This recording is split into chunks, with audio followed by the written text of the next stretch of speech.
कहते हैं हनुमान जी एक ऐसे देवता हैं जिनसे कलयुग भी भय खाता है। कलयुग में अपने भक्तों की रक्षा के लिए हनुमान जी हमेशा किसी न किसी रूप में अवश्य आते हैं।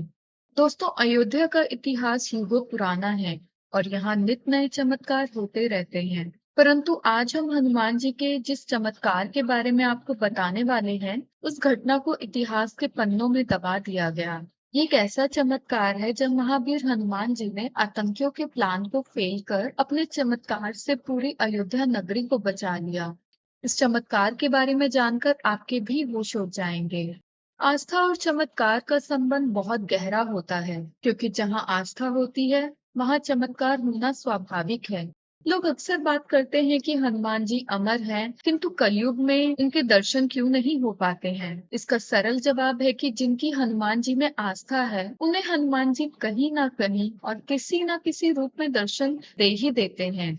आज की इस वीडियो में हम अयोध्या की एक ऐसी सच्ची घटना के बारे में बताने वाले हैं, जिसके बारे में बहुत कम लोग जानते हैं। इस घटना को सुनने के बाद निश्चित ही आपको हनुमान जी के कलयुग में होने का एहसास हो जाएगा। बात 1998 की है, जब इस घटना ने उस समय की सरकार को हिलाकर रख दिया। सुरक्षा एजेंसीज तक ने भगवान हनुमान जी के चरणों में शीश झुका दिया था। इस घटना ने न केवल भारत बल्कि पूरी दुनिया को हैरान कर दिया था।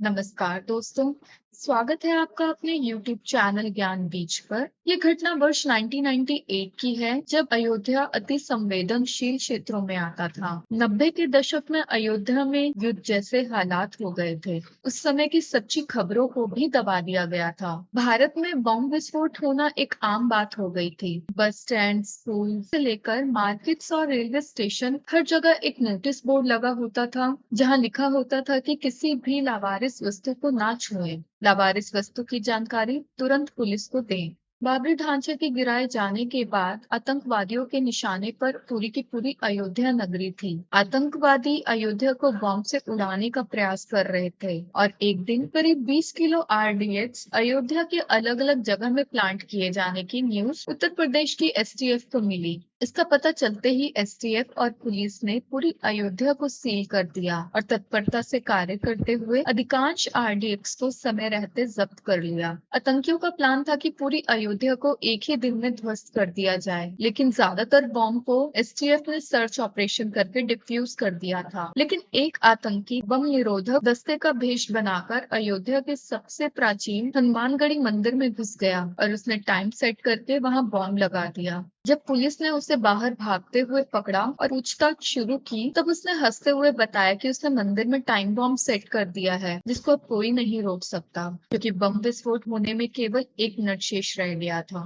यह सुनते ही तुरंत पूरा का पूरा पुलिस बल, जिसका नेतृत्व इंस्पेक्टर अविनाश मिश्रा कर रहे थे, मंदिर में घुसे और वहां टाइम बॉम्ब को खोजने लगे। मंदिर का हर एक कोना, हर एक गलियारा छान मारा, पर बॉम्ब जैसा कुछ भी किसी को दिखाई नहीं दे रहा था। तभी इंस्पेक्टर अविनाश मिश्रा ने देखा, मंदिर के प्रांगण में बने ठंडे पानी की मशीन के पास एक छोटा बंदर अपने हाथों में 2 तारों को लिए खेल रहा है और मुंह में लेकर चबाए जा रहा है, जैसे कुछ काट रहा हो। पुलिस को समझते देर नहीं लगी कि इसी पानी की मशीन में बम फिट किया गया है। उन्होंने उस बंदर के मुंह से तार छुड़ाने के लिए केले उसकी ओर फेंके। केले जैसे ही बंदर की ओर फेंके गए, वैसे ही वह तार छोड़कर बिना केले लिए वहां से उतरकर चला गया, या यूं कहो कि लुप्त हो गया। तुरंत बम निरोधक दस्ता वहां बुलवाया गया। जैसे ही मशीन खोली गई, सब दंग रह गए। आकाश मिश्रा का शक सही साबित हुआ। उसमें से एक टाइमर सेट किया बॉम्ब पाया गया। बॉम्ब डिफ्यूज करने वाला उस समय चौंक गया जब उसने देखा कि बॉम्ब तो पहले से ही डिफ्यूज हो चुका है। उसने आवाज लगाई, सर, इस बॉम्ब को तो डिफ्यूज किया जा चुका है। यह देखिए, टाइमर 3 सेकंड पर रुक चुका है। लगता है उस छोटे बंदर ने तार काटकर बॉम्ब को फटने से रोक दिया है। इतना ही नहीं, कुछ देर में सारे पुलिस बल ने हनुमानगढ़ी मंदिर के शिखर पर उस छोटे वानर को देखा। वे शिखर के कलश को सहला रहा था। उस समय सभी को विश्वास हो गया कि वे बंदर कोई और नहीं स्वयं भगवान हनुमान जी थे। उस छोटे से बंदर को देखकर ऐसा प्रतीत हो रहा था कि साक्षात हनुमान जी ही इस विकराल संकट से अपने भक्तों को बचाने के लिए उस बंदर के रूप में आए हों और सभी को बता रहे हों कि अवध मेरे प्रभु श्री राम की है और इसकी ओर जब भी संकट आएगा तब वे आकर इस अवध की रक्षा करेंगे और अपने प्रभु की परम प्रिय नगरी पर आंच नहीं आने देंगे। आई होप आपको आज का ये वीडियो पसंद आया होगा। ऐसे इंटरेस्टिंग स्टोरीज और फैक्ट्स जानने के लिए ज्ञानबीज चैनल को सब्सक्राइब करें और कमेंट बॉक्स में जय श्री राम जय हनुमान लिखना ना भूलें। राधे राधे।